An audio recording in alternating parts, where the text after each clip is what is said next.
This is the Bringing Business to Retail podcast with today's guest, Suzie Price. Welcome to the Bringing Business to Retail podcast on SelenaKnight.com. Stay ahead of the competition by opening your doors to business experts so you can learn, grow, and be inspired. Passionate about bringing business strategies to independent retailers, please welcome your host, Selena Knight. Hey there, welcome back to the Bringing Business to Retail podcast. I'm your host, Selena Knight, the retail strategist, and today we are talking teams. We are talking all about the people who work for you and with you. It is super expensive to bring on new team members. You know that. Whether you have got team members now, one of the key barriers that people see to hiring is not only the cost of being able to afford a new employee, but also the associated costs, the costs of having somebody train the new employee, the costs of the time as somebody is learning new things, of being able to be there and help them and answer their questions and foster a relationship with them so that they love working with you. It is a huge leap in your business when you take on a new staff member. And we talked today, Suzie and I, about virtual staff members and also your physical team, the ones who are potentially working in your warehouse or the ones that are working with you in your physical store. Building a team that loves coming to work, that will do anything to help you grow the business and will talk about your store when they're not there. They love recommending products to people that they've never met on social media. They'll tell the person who's next to them on the bus all about where they work. Those are the kind of employees that every boss dreams of. Every business owner wants those people. And we've been talking a lot about hiring this month and getting those right people. So I'm actually sharing with you this month's download is actually the exact job ads that I used to hire my amazing team. I'm going to be sharing with you the job ad that I used to find my marketing manager, Monica, and the one I used to find my organizing ninja, Mooks, who is our jack of all trades. He does a lot in our business. And I'm going to share with you not only the ad, but also the application process that I made them go through. And I'm going to do that all for free. You can have those. You can take them. You can use them any way that you like so that you can hire the perfect person in your business next. And you can grab those for free over at SelenaKnight.com/hiring.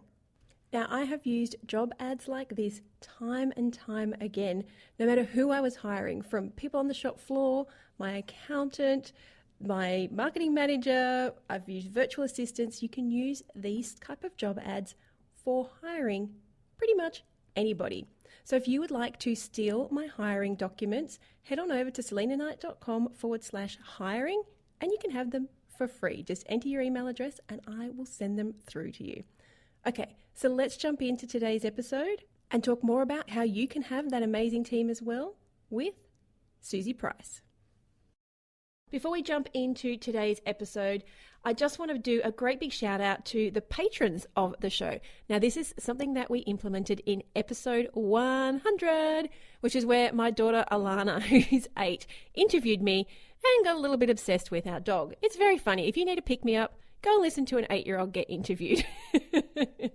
But this show stays proudly independent, just like your retail store, because of people like you who pledge their support to keep it going. Now, putting this show together is not easy and it costs a lot of money. You know this. This is how business works, right? So I'm out there putting anywhere between 5 and 8 pieces of business strategy advice in your pocket or in your earbuds every single month, and you can pledge your support to keep the show alive. So I would love it if you would become a patron of the show. Simply head on over to SelenaKnight.com/patron and you can find the information there. Click the big button on the show notes if you would like to pledge your support and jump into today's episode. Hey there, and welcome to this week's episode of the Bringing Business to Retail podcast. Today's guest is going to share with you some tips, some tricks, some hints, and some strategies on how you can not only hire the right people for your business, but also how you can motivate the people inside of your team. Suzie is committed to giving people the tools and resources that they need to break through to the next level of performance. And that sounds like something executive, but let's be honest, even your team on the shop floor have a next level of performance. Suzie specializes in helping business owners to hire and motivate the right people. And she helps business owners just like you to build and sustain an energetic, committed, and drama-free workplace. So welcome to the show, Suzie. I'm really excited to talk about this topic. Thank you, Selena. It's my pleasure to be here. I love hiring people. You do? I do. I have a little process, and I always like to hear from people like you so I can keep refining my process. But hiring Okay, people tell us means about yours. well, I was going to say, so hiring people means that you're in a position for your business growth. Like, you should be really excited when you're hiring people, but so many people dread this process. Now, my process is probably a little bit different to everybody else's. I write non-job description job ads. So I write a behavioral job ad. So Monica, the latest hire that I had, my marketing manager, her job ad went something like, are you the kind of person who sits next to somebody on the bus, starts a conversation, and is genuinely interested in their answer?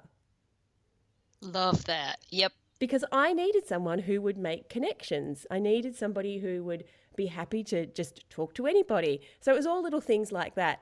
Didn't have anything about what programs you needed to use or what the job was. It did have a title, but all those, I like to use are you questions. So that's how I do my job descriptions. And you know what? It works every single time. But I'm always looking at refining it. There's always a way that you can make it even better. So tell us, how do you go about hiring the right people?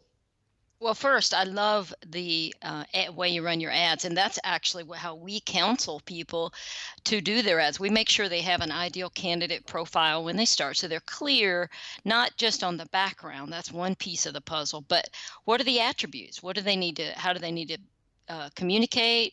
What's the job going to reward? What are the things that you can't see? The intangible skills that matter, because most people, when you go back and check who has not made it, it's not because of background and experience. 10% of the time, it's because they didn't have the background or experience or the skills. The rest of the time, it has to do with attitude, or they couldn't communicate, or they couldn't manage their time, or they weren't responsible. It's all the intangibles where people don't make it. So you're so spot on with your process, and it doesn't have to be complicated, but you have to be clear on what you need and then express it. And so what you want is somebody like Monica to read that description and go, oh, that's me.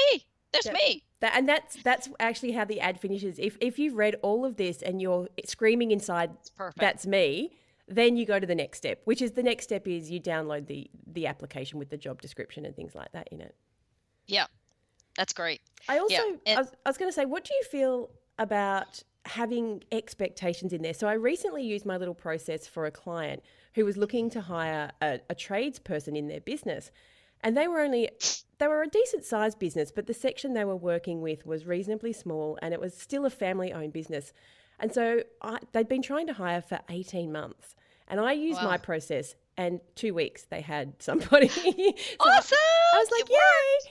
But I used the are you process, but then I also added in some things like, are you looking for a stable family run business where you're treated like a person, not just a number? Because a lot of these tradespeople go to work for big corporations, and they're just a person. They're just a number. They're just somebody to do a job. Whereas their company was really big about family friendly and flexibility. They weren't paying the most amount of money. Not to say that they weren't paying a good wage, but they weren't paying the highest wage. But what they were offering was a nice place to work where we actually care about you. And when we put that in there, it became about finding the person who wasn't necessarily motivated all about the money, but wanted to work in that kind of environment. That's so smart. Yep. You do want to know what the job rewards and what are the differentiators for the job. So you hit it right on the nail on the head. What we do is, when people are unclear about what their ideal candidate looks like and the intangibles, we do a process for helping them understand the expectations. So, what is going to be rewarded in the job? How are they going to know it's successful? And something like what you shared is something that can go into the actual job description or advertisement, and it attracts people. That's Tell awesome. me, Real tell smart. me, it's well refined. Tell me about how you help somebody create that ideal candidate, because quite often, especially in retail, you're thinking, I just need someone on the sales floor, or I just need someone to help me with my bookwork, or I just need someone to help me with my social media.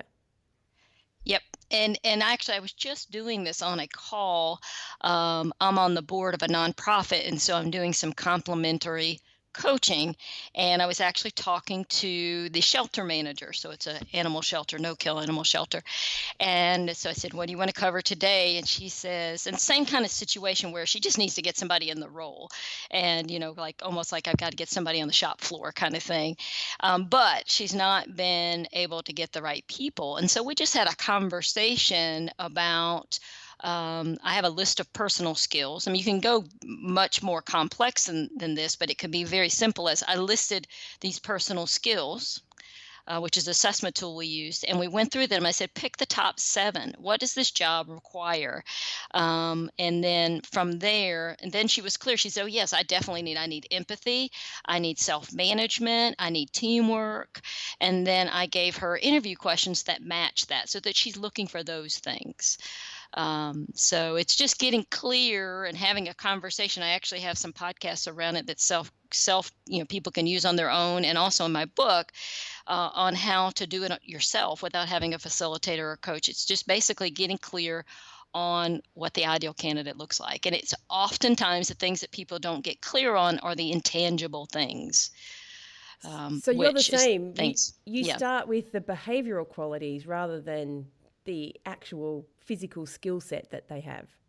Yes. Most of the time, everybody knows how to interview for that. That's one of the biggest mistakes that people make, is they only look for background and experience and say, check, check, check, you can do the job. And then they bring them in, and a lot of times they can't do the job. So it's, how do I take it under the covers? How do I go look at the intangible things?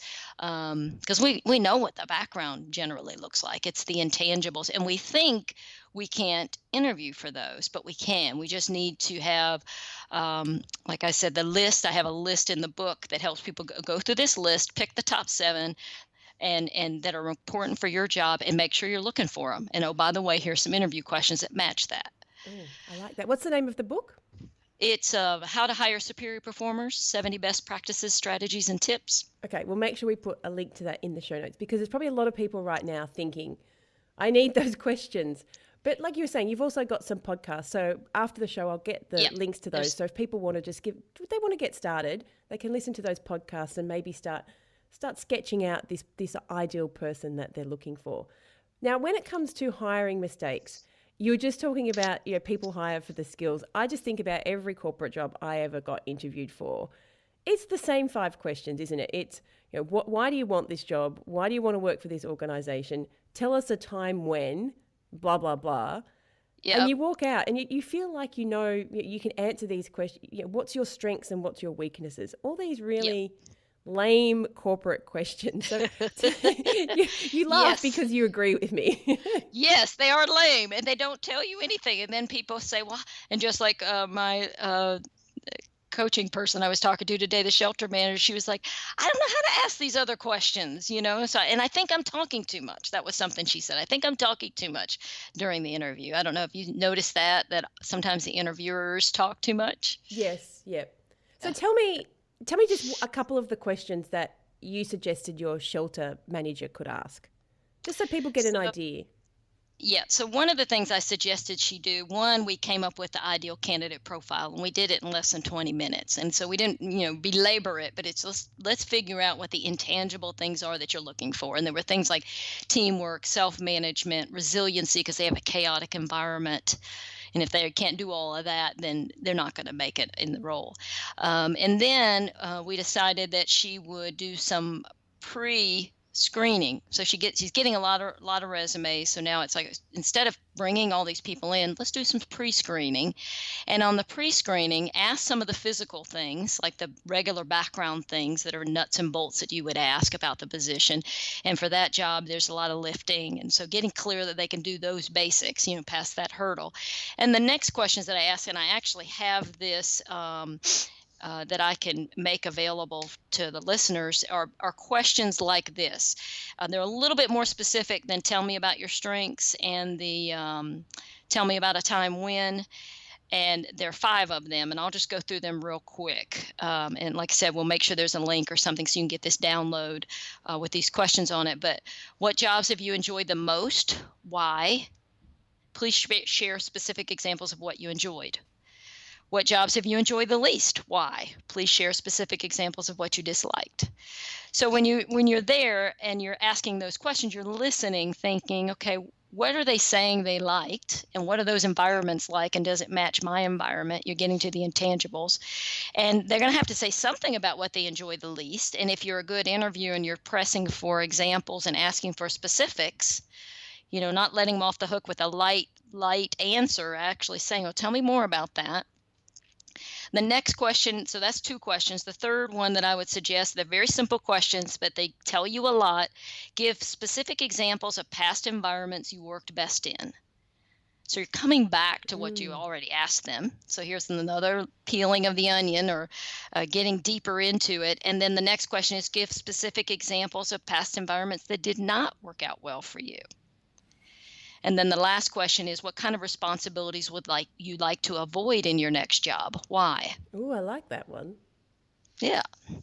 So they're very simple, and those aren't ones that match self-management, resiliency, and some of the personal skills that she needs for the job, but they're a good place to start. They're general enough, gives you a feel for the person, and in a phone interview, that can tell her, if she's asking everybody the same questions, then she's getting a sense of who seems like the strong player, who's worked environments or talked about things that are similar to what this environment's going to be like. And you're asking the same question in different ways so that you get to what things did not work. You're asking what did not work 3 different times. And that doesn't have to be a negative thing. Like, if you ask me that question, I would say something like, I'm just thinking of my last corporate job 10 years ago. Yeah. My boss never turned up to work. And so as much as I am completely okay with being autonomous and being a leader, the fact that the parameters said that everything had to go through him was extremely frustrating to me, because to get anything to move forward, we'd have to wait for, the one day a week when he'd turn up, because he'd never answer emails. So that, it doesn't have to be a negative. It can be a positive. Does that make sense? Yeah, and totally. What you just told me is, okay, this is a person who's an independent thinker. She's probably a bit entrepreneurial. I mean, it's the start of something, because all these questions layer, right? And it's not meant to be negative. It's meant to be, you're the interviewer. The person you're going to hire is going to either fit the role or not fit the role. You're trying to figure out if they fit. It's always a risk when you bring someone in. So what you're trying to do is reduce the risk as much as possible.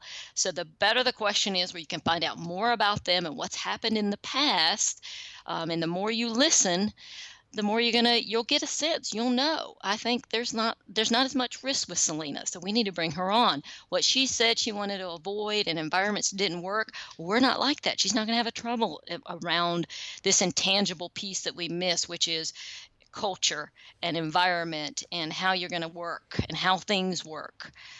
And conversely, if your position was not a leadership position and you had a very strong leader, you might think, yeah, Selena sounds like she might butt heads with our current leader, because this is not the role for her. Yeah, you're looking for fit every single time. Yeah, I love it. That's it. Yeah. Okay, so now that we have our person, now that we've gone through the process and we've picked out the person who looks like they're going to fit best, how do we go about motivating not only the new hire but the people that you already have? The biggest thing that you can do, I have a little method that I call the MORE motivation method. And the M, it's four letters, acronym MORE. And the first is just remembering that strengths matter, motivators and strengths matter. So it's just a big focus on realizing the power of observing someone's strengths and reminding them of them. So the one essential is 3-to-1 ratio. Gallup organization talks about this all the time. When you're working with someone, 3 strengths to every 1 course correction. And if that in work, if that gets out of balance and it's no strengths, and I'm pounding on you every day for 10 things you've done wrong, at some point, if you were redeemable in the role, you're not going to make it. But if you can find 3 things that you can value and appreciate and be sincere about, and then share a course correction and keep that ratio tight like that, you will have a more energized and motivated workforce. I like that. And I was just thinking of something that came up just recently in our organization, and it was about tracking time, because I felt like we had all these tasks and I was sort of fluctuating between, are they getting done? I trust my team, are they getting done? Or, are they skiving off a little bit? you go through those. You always wonder. Yeah, you don't do, know. because we all work remotely. But then I sat down and I had the conversation. I didn't say that. I just said, look, I need to know how long things are taking you, because the other side of the coin is, am I giving them too much work and expecting too much? Because I'm not doing the task. I don't know how long it takes. So do I have this expectation that something takes an hour when in actual fact it takes an hour and a half? I don't know. I've never done it before. Yeah. Right. And my team were like, that would be awesome if we could track our time, because the same thing, sometimes you do something and you think it takes an hour and it only took 20 minutes. Or sometimes you're so involved in something that you think you've been there for half an hour, and 2 hours later you put your head up and you go for a cup of tea. And so they were actually really excited about tracking time, because the whole team as a whole, that's not very good English. I'm with you. As a whole, we can start to focus more on who's better at certain tasks, or how we structure our weeks. Maybe we just need to add more time to podcast production, or we need to add more time to graphic design, and we can start to structure everything. So in my head, I was like, I don't know how I'm going to put this across that makes it not sound like I'm, the evil witch. But when I did say to them, I just want to make sure that when I'm not overloading you, and that we are getting the most out of the time that you're here for, they were really excited about it.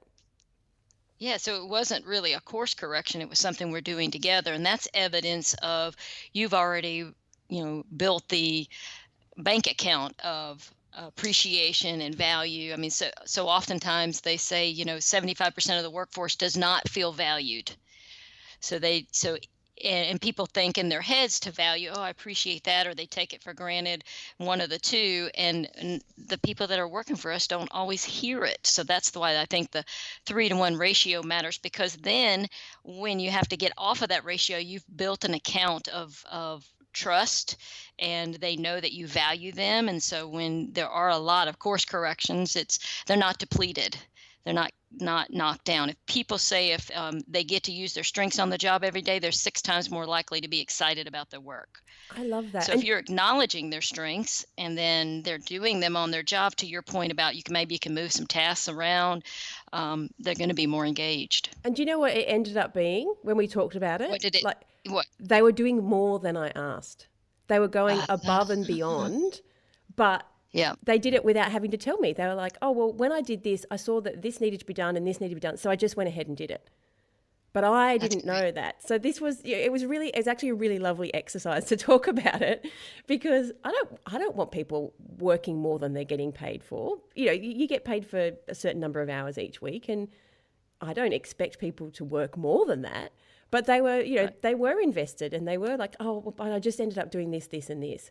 So the actual tasks that I thought they were doing more. And I was like, well, it's been fabulous. So let's just rearrange everything so that you can continue to do that, because clearly you got enjoyment out of it.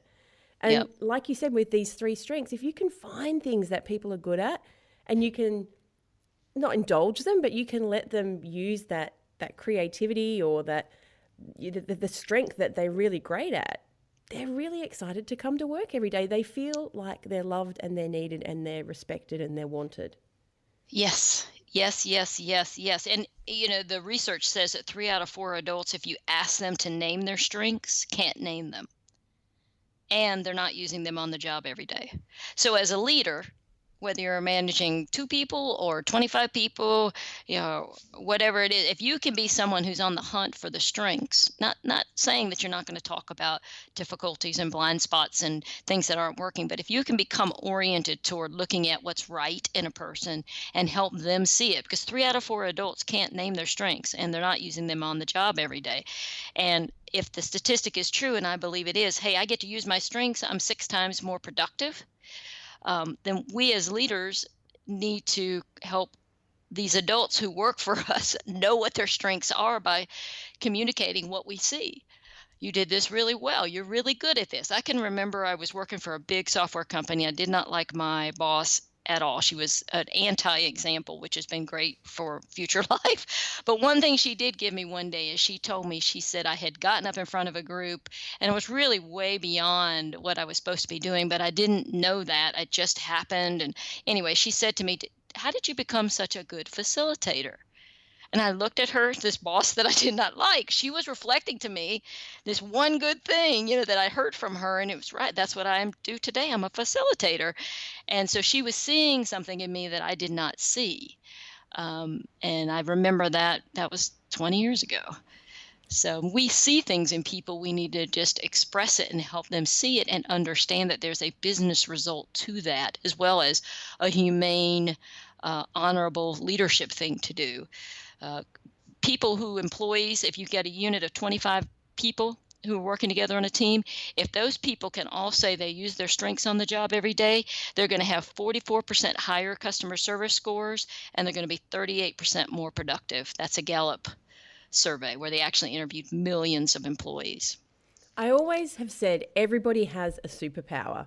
And I bring it back. Love that. I bring it back to this one guy that I met in an organization, and he was a pallet wrapper. So he put the plastic wrap around the pallets. Sounds like the most mundane job in the world.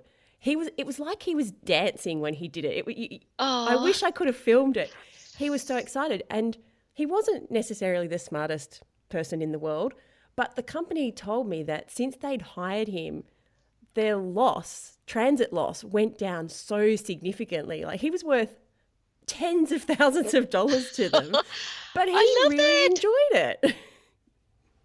There you go. That's him doing his strengths. There was something about the activity and the production and the movement that totally lined him up. And there are ways that you can assess for that, but you can just, as a leader, look for somebody doing something well. My very much disliked leader, that's not the right way to say it, the leader I did not like very much, could see, she wasn't a great leader, but she could see she's a good facilitator, and she happened to tell me. Yeah.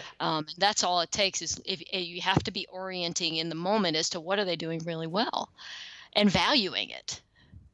So, okay, M for motivating matters. What is the O for? O is talking about observing. So observe yourself. If you're one of those adults who cannot name and list your strengths with ease, observe what gets you energized, what puts gas in your tank. If you're a leader leading other people, observe the guy doing the pallet wrapping and say, man, that is like art. If you're on the hunt for strengths and you're looking for that, you will see that and then express it. So it's basically just simple things. Just observe yourself and others in action and make note. What gets you motivated? What gets you excited? I think of a quick story. I was meeting with a guy, his name was Dylan, and we were in his office. It was in Atlanta, Georgia, which is where I am. You can hear my Southern accent.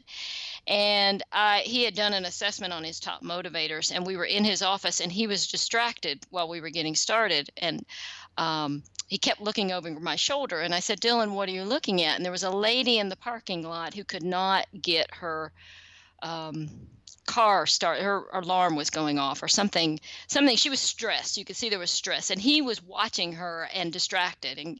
And I said, Dylan, do you want to go out there and help her? And he hopped up. His energy immediately changed, and he said, yes, absolutely. So he ran out there and helped her. What I knew was he had just taken an assessment that revealed that his top driver, the thing that puts gas in his tank, therefore one of his greatest strengths, is altruistic, being of service. So he's a mini Mother Teresa. He wants to go serve people. And so, he went out and did that thing. It took 10 minutes. He came back. You could see he was refreshed. He was ready to focus. And it was a great example of, Dylan, this is one of your greatest strengths. He's going to be great in customer service, isn't he? Yeah. And he was the head of customer service. Oh, fantastic. So it totally fit. But he was not aware that that was a real thing, until you actually see it or somebody says, and, you are in the right place doing the right things. So just observe, list, and then use your strengths every day. Okay. So now we are on R for refuel daily and check your blind spots. So once you know what your greatest strengths are, or what your team or people who are working for you, your greatest strengths are, encourage them and yourself to refuel daily. And 1% a day, and in 70 days, you're twice improved. So if you love to serve and you're in a job where you're not able to serve, where can you find ways to do more of that every day? If you love to lead, how can you find ways to do more of that every day? Whatever your greatest strengths are, do more of them every day. And 1% a day is only 15 minutes. If you can do 15 minutes a day to refuel your tank, then you will be more motivated, and you can do the same for your team. Help them, give them small tasks. If you can't change their job, but you realize they're really good at something, give them those tasks to do that, or opportunities to do that. And so say you figure out somebody's very high altruistic, but their job is accounting. Well, when you have the United Way or some kind of soup kitchen something, or a shelter something that you're going to donate money to, have them run that. You just find ways to help people refuel. Oh, I like that. One of the things I suggest for retailers, especially independent retailers who they only have a small team, is if you have that creative person, let them do your photos for social media, because there we go. It just gives or let them do the shop windows, or let them do a display, whatever it is. But I find the photos for social media, because the people who run the businesses tend to be quite logical like me. Yes. Taking photos, not my forte. Whereas there's always going to be a person in your team who loves doing that as a hobby. So letting them do that just for 5 minutes even makes them so happy. Yes. Yes. So, and it's, it all comes back to that first thing in the MOR, which is motivators and strengths matter. If you don't embrace that, the very simple statement that, hey, this matters, this will make a difference in my business. They do not need to be like me, and I do not need to be like them. So how can I make sure I know what theirs are and then help them use them every day? You're in a good place. You're going to have more engagement, less drama, more commitment. Can I just say that this is where I believe that independent stores are in such a better position to big box and chain stores, because when you get hired at a big box store, say you get hired at Kmart or you get hired at Target, you've got a job. That's it. You don't get to do anything else. Your job might be, be on the checkouts, or, go and hang the clothes, be the person who puts the clothes back out on the rack. And those organizations don't tend to be able to see all these things you've just talked about. They don't see that actually somebody has a flair for displays, or somebody has a flair for taking photos. Whereas when you're independent, you can see that because you're there. You're in the moment, and you can hear the conversations. With them. Yep. Yeah, and you can I was going to say exploit, but that's not the right word. You can leverage their skill to grow your business, but in the process you're growing them as well. And that to me is one of the things so dear to my heart that you have as an independent store over all of those other big box stores. Yeah, yeah. That is so true. And when I think about my favorite independent stores, there is that personality in each store. And so if you have somebody who's really friendly there, I think of one store that I go to on the weekends, and I know who's going to greet me, and I know who's going to do the details. And so you could tell they're doing their strengths. and it's very more personal, and it's very intrinsic, and you want to go back. It's way better than any of the big box stores. Fantastic. Okay, so far we have motivation matters. You're going to be observing yourself and others. You're going to refuel daily. What is the E for? And the E is to embrace differences. And that is when we know what our own strengths are, it's realizing, and this is something that's subtle, but it's big. We often think, well, I'm really good at X.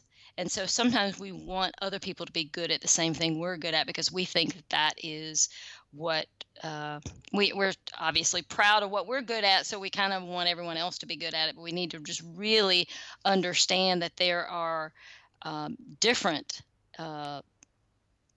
strengths, and then to be able to value the differences. That's where we get conflict on a team.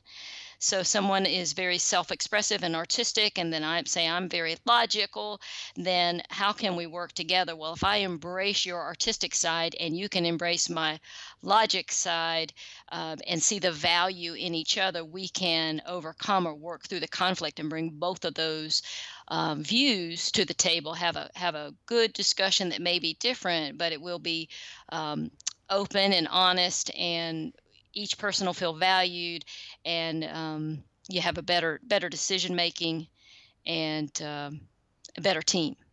Do you find that's one of the big hiring mistakes is people hire people like them? Yes. That's why we always want people to be very clear about what they're looking for in the job. And so we talk about, what does the job need? If this doesn't happen in the job, will the job fail? And it's oftentimes not who we are. And the problem when you don't have an ideal profile like that in advance is you meet somebody who's really nice, and you think, oh, nice she's so factor. nice. Yeah, or maybe they're not so nice, but they're just like you, which could be nice too, of course. But you see yourself and you say, oh, so that's one of the biggest mistakes is we have bias, and we're not aware of our bias. We have bias around colleges or workplaces and environments, and we make assumptions that may or may not be true. And so if we aren't really clear on what the job needs, then we could end up with someone who's really, really nice, but can't really, really do the job or won't do the job. I have a little talk I do and a little handout. It's actually on my website, Dodge the Duds, Pick the Winners. And the dud isn't a dud as a human. It's a dud in the job. And the dud oftentimes is picking somebody just like me. Mm-hmm. Yep. I've done that. And that was when I did that the first time. And then afterwards, I was very, very, I think that was like not that person wasn't great. She was lovely. She did her job, She was. but she did the same job I did, which is not what I needed. Yeah. That's good. The people on my team get hired. Like one of those are you questions, I put something in there about attention to detail. I think the question I had on the last one was, are you the kind of person who notices when furniture's been moved? Yeah, because not everybody notices that. And I am a very, very big picture person. I am one of the 3%, 100% D. So I am the massive big picture person, and I need people around me that will take my vision and actually put it into practice. Yes. And that's a part of embracing differences. So it's like, okay, you know that.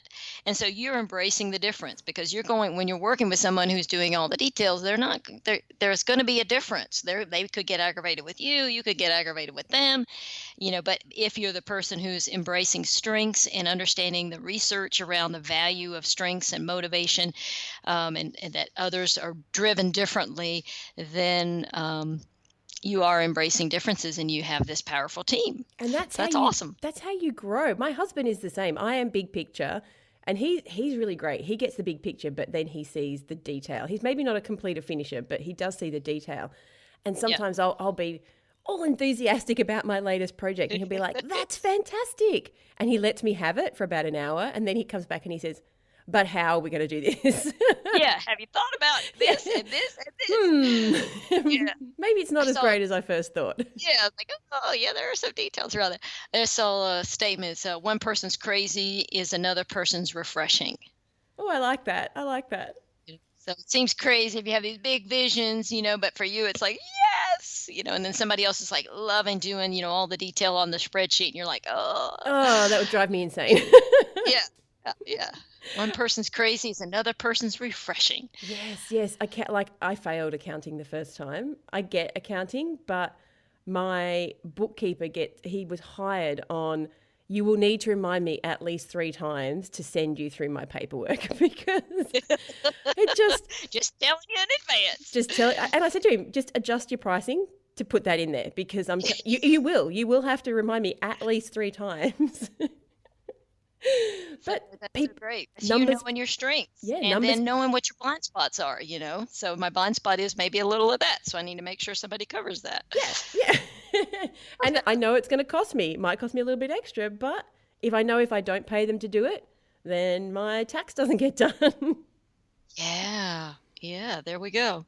All right, so you have given us some amazing information. If there was one thing that you could say to people when it comes to either hiring or motivating the team that they already have, what would it be? What would be the one thing that if you could just take this little nugget away and put it in place, what would you share? I'd say for hiring, make sure you always know what you're looking for in the job before you start interviewing.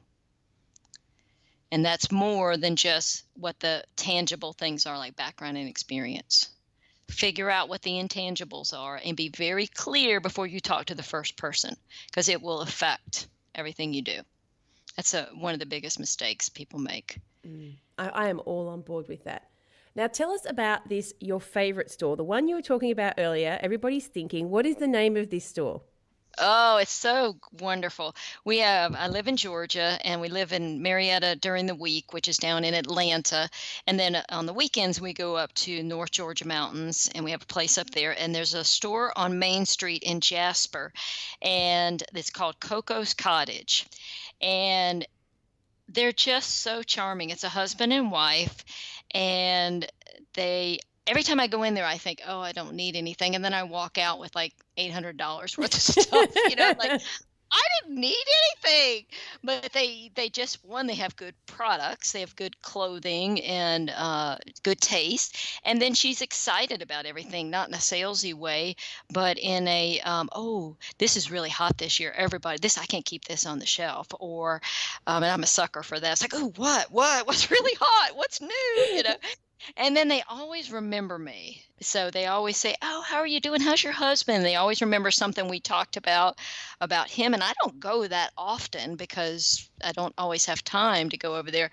They always remember me. They're very pleasant. And I notice that everybody's a little mountain community. Everybody kind of cycles through their store because they're so pleasant. You could see people coming in, hey, and I'm blanking on their name right at the moment, but I do know they're John, and I'm blanking on her name, but I can see her face. But everyone knows them. It's just like it's more than just a shopping experience. It's a little family get together. Yes. It's very nice. So they've built that customer experience in, and it's not artificial. They've just genuinely been excited to sell the products that they sell and to have you in their store. Yep. And she'll say, oh, you have to see, oh, I thought of you when I saw this. Look at this necklace. And didn't you tell me that you speak? This might be a good thing right here. Like it's this, like, and I'm like, it's like, I'm just like walking along saying, okay, yeah, let me try that. Okay, yeah, put that on the counter. I'll take that home. So I really, really love that. And I was thinking about another good experience at a big box, which was recently where I didn't have any time. I needed an outfit for an event. Cocktail-y thing, and I didn't have anything. And I remember in this big box store, it's something that they do very well in this wonderful small store is listen. So in that store, that big box store, she listened to what I said and she went and found it.